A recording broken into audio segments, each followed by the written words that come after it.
Dry और फ्रिजी hair हमारे रोज का स्ट्रगल बन चुका है। हम जितना भी सीरम लगा लें, 1 घंटे बाद फिर वही फ्रिजी हेयर लौट के आ जाते हैं और फ्लाई वेज फिर उभर कर आ जाते हैं। तो इससे छुटकारा पाने के लिए सबसे पहले ये जानना ज़रूरी है कि इसके पीछे की साइंस क्या है, इसका कॉज क्या है। और आज हम बात कर रहे हैं कुछ होम रेमेडीज़ की, कुछ आयुर्वेदिक रेमेडीज़ की, जिससे हम फ्रिजी हेयर को कंट्रोल कर सकते हैं और नेचुरली अपने आप ही घर पर इससे छुटकारा पा सकते हैं।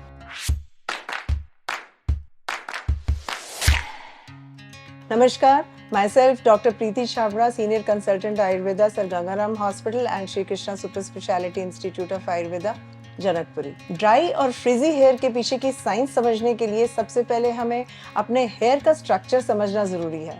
हेयर के स्ट्रक्चर में 2 चीजें हैं, hair root and hair shaft. आज हमारा फोकस रहेगा हेयर शाफ्ट पर। हेयर शाफ्ट के 3 पार्ट्स होते हैं, मेडुला, कॉर्टेक्स और क्यूटिकल। मेडुला लेयर जो है वो सबसे अंदर का पार्ट होता है हेयर का, और ये सब हेयर में प्रेजेंट कई बार नहीं होता। कॉर्टेक्स वो पार्ट है जहाँ पर मॉइस्चर और जहाँ पे प्रोटीन रहता है। क्यूटिकल का काम होता है अंदर की लेयर्स को प्रोटेक्ट करना, और एक हेल्दी क्यूटिकल जो फिश स्केल्स के जैसे होती है, जो कि हेयर को मैनेजेबल बनाती है, उसको शाइन प्रोवाइड करती है, उसको लस्ट्रस और एक स्मूथ फिनिश प्रोवाइड करती है। यदि क्यूटिकल डैमेज हो जाती है तो ये फिश स्केल्स की जैसे ना रह के, जैसे पाइन फ्रूट होता है, पाइन के स्केल्स होते हैं, उस तरह से दिखने लगती है, जहाँ से मॉइस्चर इवेपोरेट करता है, जो कि कारण बनता है हमारे बालों का ड्राई और फ्रिजी होने का। अब सवाल आता है कि ये क्यूटिकल डैमेज क्यों होती है, क्यों ये क्यूटिकल डैमेज होके हमारे हेयर के बेसिक स्ट्रक्चर को अलग बना देती है और ड्राई और फ्रिजी लुक देती है। तो सबसे पहला रीज़न है ओवर शैम्पूइंग और सल्फेट बेस्ड शैम्पूज अगर हम रोज़ यूज़ करते हैं। बहुत सारे यंग लोग, बहुत सारे यंगस्टर्स, बहुत सारे बच्चे डेली शैम्पूइंग की हैबिट होती है इन लोगों को, और वो कारण बनता है क्यूटिकल डैमेज का। तो जब भी आप शैम्पू यूज़ करें, एक माइल्ड शैम्पू चूज़ करें, और वो शैम्पू ऐसा होना चाहिए जो आपकी क्यूटिकल की हेल्थ को मेंटेन करे, उसे डैमेज ना करे। इसके लिए आप जो सोपनट है, रीठा बेस्ड शैम्पू या फिर हिबिस्कस बेस्ड शैम्पू यूज़ कर सकते हैं। हमें हीट स्टाइलिंग भी अवॉइड करनी चाहिए। कर्लिंग, स्ट्रेटनिंग के लिए हम प्रेसिंग या हीट स्टाइलिंग यूज़ करते हैं।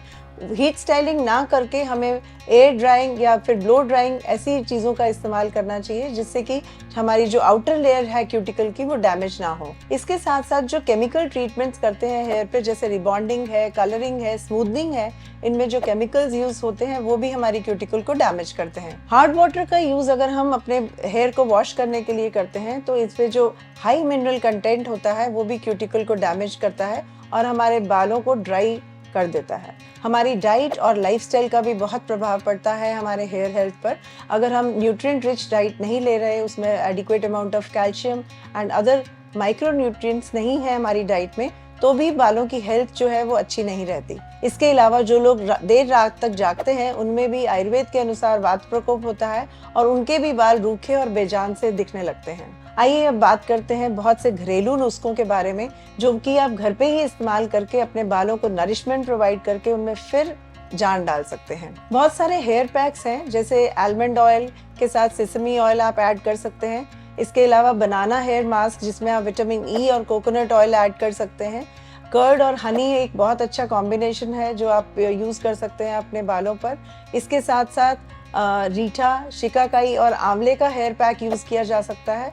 और इसके अलावा आप जो एलोवेरा है उसको डायरेक्टली अप्लाई करके छोड़ सकते हैं। This is a retention mask. जो पहले के मास्क अभी बताए गए, उनको आप आधे से पौना घंटा हेयर पे अप्लाई कीजिए, पूरे स्कैल्प को कवर कीजिए, एंड आधे पौने घंटे के बाद उसको प्लेन पानी से रिंस करके एक माइल्ड शैम्पू के साथ वॉश कीजिए। आप देखेंगे कि आपके बेजान बाल फिर से एक बार लाइफलेस ना होकर फुल ऑफ लाइफ ऐसा आप महसूस करेंगे। यदि आपके बालों में डैंड्रफ है तो उसको भी आप घर पे ही ठीक कर सकते हैं। उसके लिए आप कोकोनट ऑयल, कर्ड, लेमन, इसका एक कॉम्बिनेशन बनाएं, और साथ में जो शुद्ध सुहागा है, जिसको हम बोरेक्स कहते हैं, वो पाउडर थोड़ा सा ऐड करके आप अपने स्कैल्प पे अप्लाई कर सकते हैं, और उसके बाद प्लेन वाटर से वॉश करके देखें, आप डैंड्रफ से भी मुक्ति प्राप्त कर सकते हैं। ये सिंपल रेमेडीज़ हैं, इनका कोई साइड इफ़ेक्ट, नुकसान नहीं है। पर यदि ये रेमेडीज़ आपको सूट नहीं करती हैं तो बेहतर होगा कि आप अपने फिजिशियन को विजिट कीजिए और उनसे सलाह लेकर आगे अपना हेयर को मैनेज कीजिए। अब हम लेंगे कुछ कॉमन क्वेश्चंस जो हमसे अमूमन पूछे जाते हैं कि क्या हार्ड वाटर से परमानेंट फ्रिज हो सकता है या परमानेंट हेयर डैमेज हो सकता है। हार्ड वाटर में कुछ ऐसे मिनरल्स होते हैं जैसे कैल्शियम और मैग्नीशियम जो हेयर क्यूटिकल को डैमेज करते हैं और ये फ्रिज को बढ़ावा देते हैं। तो बेटर है कि अपना वाटर जो है आप चेंज कीजिए और हेड वॉश के लिए आप सॉफ्ट वाटर यूज़ कीजिए या फिर वाटर सॉफ्टनर्स यूज़ करके उस पानी का इस्तेमाल करें अपने हेड वॉश के लिए। एक क्वेश्चन क्रॉप अप होता है कि क्या ज़्यादा पानी पीने से हेयर इम्प्रूव होता है? यस, ज़्यादा पानी पीने से या एडिक्वेट अमाउंट ऑफ पानी पीने से, ऐसा मैं कहूँगी, डेफिनेटली हेयर हेल्थ इम्प्रूव होती है, क्योंकि जो बालों का लस्टर है, जो मॉइस्चर है, वो रिटेन करने में वाटर का बहुत इंपॉर्टेंट रोल है। तो optimum hydration is very important and crucial for hair health. एक और क्वेश्चन पूछा जाता है कि कोल्ड वाटर बालों के लिए अच्छा होता है? जी हाँ, गर्म पानी से बाल नहीं धोने चाहिए। कोल्ड वाटर क्यूटिकल्स को सील करता है, वो क्यूटिकल्स स्ट्रांग रहते हैं उसको यूज़ करने से, एंड उसके साथ साथ जो बालों की शाइननेस और ब्राइटनेस है वो मेंटेन होती है। और ऐसा भी है कि अगर हम गर्म पानी से हेड वॉश करते हैं तो जो हमारे नेचुरल ऑयल्स हैं स्किन के, जो कि हमारे हेयर शाफ्ट तक जब हम कॉम्ब करते हैं वो ऑयल्स पूरा एक लेयर बना लेते हैं हमारे हेयर पे। अगर हम गर्म पानी इस्तेमाल करते हैं तो नेचुरल ऑयल्स जो है हमारे स्कैल्प के वो डिप्लीट होते हैं, और उसको टेम करने के लिए भी वही हॉट ऑयल रेमेडीज आप यूज़ कर सकते हैं और अपने क्यूटिकल्स को हेल्दी रख सकते हैं। अब ये क्वेश्चन आता है कि बारिशों में फ्रिजीनेस क्यों बढ़ जाती है बालों की। बारिशों में ह्यूमिडिटी और रेन वाटर के कारण जो ओपन क्यूटिकल्स हैं वहाँ से अनइवन एब्जॉर्प्शन होता है मॉइस्चर का, जिसकी वजह से बालों की फ्रिजीनेस बढ़ जाती है। एक और बहुत इंपॉर्टेंट क्वेश्चन आता है कि क्या होम रेमेडीज इफ़ेक्टिव हैं या हम सैलून के ट्रीटमेंट्स फॉलो करें। सैलून्स में जो ट्रीटमेंट होते हैं वो क्विक फिक्स सॉल्यूशंस होते हैं और वो लॉन्ग टर्म नहीं होते।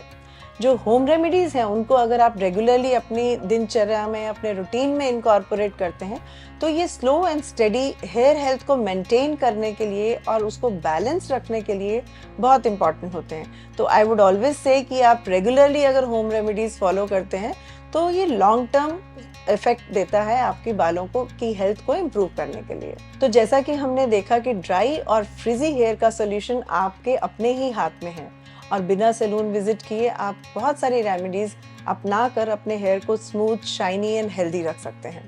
अगर आपको ये वीडियो हेल्पफुल लगा हो तो इसको लाइक कीजिए और शेयर कीजिए अपने बडीज़ के साथ जो कि हेयर हेल्थ के लिए कॉन्शियस हैं, और सब्सक्राइब कीजिए इस चैनल को जिससे कि आप और हेल्दी टिप्स को डे टू डे जान सकें और अपने आप को बेनिफिट दे सकें। और यस, कमेंट करना ना भूलें कि आपका गो टू फ्रिज हैक क्या है, जिससे कि हम भी आपकी नॉलेज को शेयर कर सकें और दर्शकों के साथ।